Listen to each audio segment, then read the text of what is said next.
Sa linya natin si Ka-Obet Martin, ang Pangulo po ng Pasang Mazda. Ka-Obet, magandang umaga. Si Joel Siweng. Magandang umaga, Ka-Obet. Magandang umaga, Joel, Sir Joel and Ma'am Weng. Alam mo, hindi magandang umaga ngayon Ay, eh. oo, Pero naiintindihan ko po dahil kayo. sa magaganda niyong maganda po ang umaga natin. Alam nyo, si Ka-Obet Weng, nung kausap namin ni Lala nung isang araw, nasa ospital siya eh. Oh, Ewan ko, high bumalik ka ba blood sa ba? ospital ngayon at na-stress ka dahil doon sa nangyari? Kamusta ka na ngayon? Kamusta ka na, Ka-Obet? Andito pa rin sa hospital, Sir Joel. Sana po Kamusta? maayos kayo. Kamusta po ang dating sa inyo? Binawi ni Presidente pala yung piso, tsaka yung 2 piso para sa sektor po ninyo. Alam mo, Sir Joel, nalulungkot ko yan. Ayusin lang natin yung yung linya ni Ka-Obet Martin, Mm-hmm. Pangulo po ng Pasang Mazda, mga kapuso. Okay na sa kanila, ang dinadahilan nila, Weng, yung 2 pesos, break even na kami doon. Oo. Kaya lang, sinasabi nila, sana yung 2 pesos binigay na rin doon sa ordinary. Oo, para makaangat-angat naman ang kita. Kaya nga, Balikan ang natin. problema, ito, binawi pa ni Presidente, piso na nga lang Opo. binigay. Sige, Ka-Obet, opo. Alam niyo, yung pagbawi ng Pangulo, Ma'am Weng and Sir Joel, nakalulungkot po yan sapagkat 2 piso na lang po o piso ang hinihintay lang namin para makaagwanta kami doon sa itinaas na presyo. Sir Joel, 30 liters a day, Ma'am Weng, ang nagagamit ng mahabang ruta sa jeep. Doon po sa ipinatong na yan, natatalo po ang jeepney driver natin ng 1,200 pesos a day. Sa 20 liters naman po, nasa 700 to 800. Kanya nga po yung 2 piso na yan o yung piso na yan, pandagdag na ho namin. Sa kung makapag-prepare kami ng 300 passengers, kaya na namin yung mga 600, 50%. Malaking tulong na ho yan para lamang hindi kami matigil ng pagpapaservice sa ating mga mananakay. Pero nakalulungkot, Ma'am Weng, pagkatitik kapangyarihan ng Pangulo, nire-respeto namin siya, pero ang tanong ko lang po, through your station, DCWB, yung pong ayudang binabangit niyang AX, 5,000. Yung pong fuel subsidy, 10,000. Ma'am Weng, Sir Joel, sana abot yan. 12 days na pong gagamitin ng mga jeepney drivers yan. Napakatagal na po ng paghihirap namin ito. Kung matatandaan nyo, 2023 pa, na-approve kami ng piso. Ipinaglalaban namin yan ng Altodap. Hanggang ngayon, inabutan po tayo ng pagtataas ng 40 pesos. Hindi na po makakaya. Doon ba sa piso sa traditional, 2 piso sa modern jeepney, break even kayo doon o lugi pa rin? Ay, hindi ko kami makaka-break even. Lugi pa rin po, Ma'am Weng. Almost 50% lamang ang makukuha namin sa itinaas na doon sa expenses namin 1,200. Mga 600 po makababawi doon. Oh, so 50 Pero yung, soma total, talo pa rin po. so yung 50% na dapat marirecover ninyo na wala pa yon dahil umurong si Presidente. Ano ang nakikita niyong Tama po yun. pwedeng alternatibo po nakapalit doon sa totally na nawala na ninyong kita? Tama po yun. Kanya po naghihirap ang ating mga driver ngayon. Marami pong tumatawag. Alam mo, Ma'am Weng, Sir Joel, sa edad ko na ito, lalabas po ako ng kalye muli. Ibig Sa darating sabihin, ng mga araw. Magkikilos protesta kayo? magwewelga na rin kayo.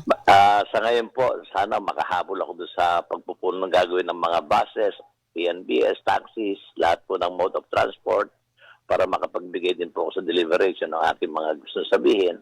At kung magkakaisa po ang lahat at ano man mapagkaisahan, isasangayonan po namin para po sa kapakanan ng aming hanay. Naku, so nagbabago pala, Weng, ang kanilang pananaw ngayon kasi ang sa pananaw totoo ng grupo lang, nila, ayaw na yes, nilang magkilos protesta eh. palagi silang nakikipag-coordinate na sa mga Yes, tanggapan oo. ng gobyerno. Pero ngayon, so, Tama babalik po. kayo sa kalye. Ano ba kayo? Parang na-push na ano na kayo? Nasa sukdulan na kayo, Ka-Obet. Nabardagol na kayo. Sir Joel, Ma'am Weng, talagang napakabigat na po ng sitwasyon. Ulitin ko, nirespeto po natin ang desisyon ng Pangulo, pero wag sana po, baka wag ho sanang naikinig sa mga solusyon. Ang DOTR po, si Kalihim Giovanni Lopez, at ang chairman ng LTFRB, hindi ho maglalabas ng ganyan kung hindi po with the approval ng Pangulo. Sapagkat nagkakaroon po kami ng ugnayan. Kanya nga ho, nung kamakalawa, kung makikita po natin sa inyong istasyon din, kasama ng Pangulo si Secretary Lopez at si Secretary Gatchalian ng DSWD, na mahagi po ng mga AX, napag-usapan, sa palagay ko pinapag-usapan yan. Kasi hindi ho sila gagalaw ng walang green light sa Malacanang. Kanya po, nakita nyo, nung isang araw, nagpahayag ang ating chairman ng LTFRB doon sa pagtaas pasahe. at kung paano nga ho niya ginagawa ito ng maayos para sa kapangalan ng transportasyon at ng mananakay. Ang sinasabi Pero- nyo, Ka-Obet, merong double B. Ano yung double B? Boy bulong. May boy may, bulong. may bumulong Meron sa ng likod. bulong-bulong eh, yun ang masama eh. Merong bumulong sa likod. Kaya Ano, siguro, kung Mm. ako'y baka nagkakamali ako, sana gamitin ng Pangulo ang kanyang liderato. Yung desisyon niya. Mm-mm. Dapat pagtibayin niya yan. Sapagkat ang bayan, ang ating bansa ay naghihirap daw sa kasalukuyan. Hindi lamang po tayo dahil yan igawa nga po ng kagulo ng Amerika, Israel at ng Iran. Pero dapat po maging matibay at maging maayos ang pagdidesisyon ng isang leader ng bansa para sa kapakanan ng kanyang mga mamamayan. Kanina po nabanggit ninyo may meeting ang mga bus operators, drivers, TNVS at iba pang transport sector. Ano yung pagmimitingan doon? Yung ba yung pagkakaisahan na ninyo yung sama-sama pagwawelga? Palagay ko, Ma'am Weng at Sir Joel, may mga pagkakaisang gagawin ng grupo, the whole group, kanya medyo ito nationwide. Talaga ako, eto nga, hindi ko na yung doktor ko, yung clearance ko para makalabas ako. Agad diretso na po ako doon sa meeting para makapag-share po ako ng aking damdamin. At kung ano man ang mapagkakaisahan at makabubuti po sa hanay ng transportasyon at sa commuters, maikisa po ang Pasang Mazda. Huling hirit ko na lang kay Ka-Obet. Ka-Obet, yung tanong ko kanina, kung hindi ninyo ma-recover yung mawawalang kita sa inyo sa pamamagitan ng fare hike na binawi ng presidente, ano pa yung nakikita ninyong alternatibong hakbang para matulungan ang inyong sektor maliban doon sa pagwawelga?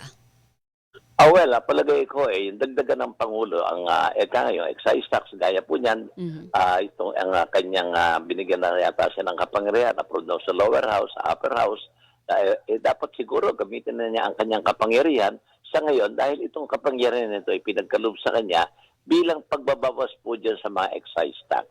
Malaking bagay po kasi pag nabawasan na excise tax. Sa gasolina, 10 pesos per liter po. Ma'am Weng and Sir Joel. Sa kurudo, 6 na piso po yan. At doon pa sa mga ibang bagay na po pwedeng gawin, atasan ng mga petroleum supplier natin na hanggat maaari yung PUB lane na 1 peso discount, ibigay na ng lahat sa aming lahat yan. Marami yung pamamaraan para makatulong ang pamahalaan sa hanay ng transportasyon. Gaya niyan, binigyan siya ng kapangyarihan, he can exercise his emergency power para matulungan ang hanay ng sektor ng transportasyon at ang ibang hanay na nangangailangan po sa ating bansa. Alright. In the meantime, Ka-Obet, habang naghihintay tayo sa tulong ng pamahalaan, naglabas po ng ilang tips ang Automobile Association Oo nga of pala. Philippines. Oo. Tama ba yung mga ganyan? Para Jo? makatipid tayo sa pagkonsumo po sa langis. Oo. Kaya sabi ho nila, magpakarga daw tayo na langis sa umaga kung kailan mas solid ang fuel at hindi puro fumes o vapor. Tama yan. Hindi rin totoo na makatitipid daw kung pautay-utay ang pagpapakarga. Dapat daw pinupull tank nyo na. Ang problema, Tama kay po yan. Ka-Obet, wala akong pang-full May tank. pang full tank pa. Alam po nyo, Sir Joel, Ma'am Weng, alam naman niyo ang driver. Bibiyahe ng 2, karga mo akong 200. Ganon, Kasi ganon. wala naman akong Pautay-utay, sapat na halaga Mm. para ibayaran yung buong full tank na magkakalaga ng 3,000. Ah. Talaga hong inuutay-utay din namin dahil ibinabasa din po namin sa kinikita. Eto Kaya lang, po, oo. sa pagtutulong, sabi ko nga, talagang napakabigat ng ating sitwasyon. At hindi lamang ang bansa natin, buong mundo talagang nagkakaroon ng krisis. Pero dapat tayong lahat ng mga Pilipino magyakap-yakap at ating pagtulong-tulungan ng problema na dumarating sa ating bansa, lalo na sa hanay ng transportasyon. Ito lang hindi applicable sa inyo, doon sa tip. Ano yan? Sa tips, iwasan ang biglang pagpreno at biglang pag-aarangkada. Nako, mahiling magpreno ang mga jeepney driver. Kasi Ka-Obet, ha? magbababa na po. Biglaan pa yan. Alam naman po yung PUJ. Biglaan pa. Abante, preno, abante, hinto, kaya nga. abante, preno. Kaya talaga. alam mo, Ka-Obet, Talagang kumisan, hindi ko natin maiwasan. kaya alam mo pag ang taxi driver, dating jeepney driver Bakit? Sagad pag promeno susubsob ka doon sa sasakyan. May hugot ka sa taxi driver, ha? Oo, no. Ikaw talaga. Namura ko taxi driver Ka-Obet Anyway, Ka-Obet, salamat sa oras, ha? Thank you. Thank you po. Ingat Pagaling kayo. po Pagaling kayo, kayo. ha? Pagaling kayo. Maraming salamat, Ma'am Weng and Sir Joel sa DCWB.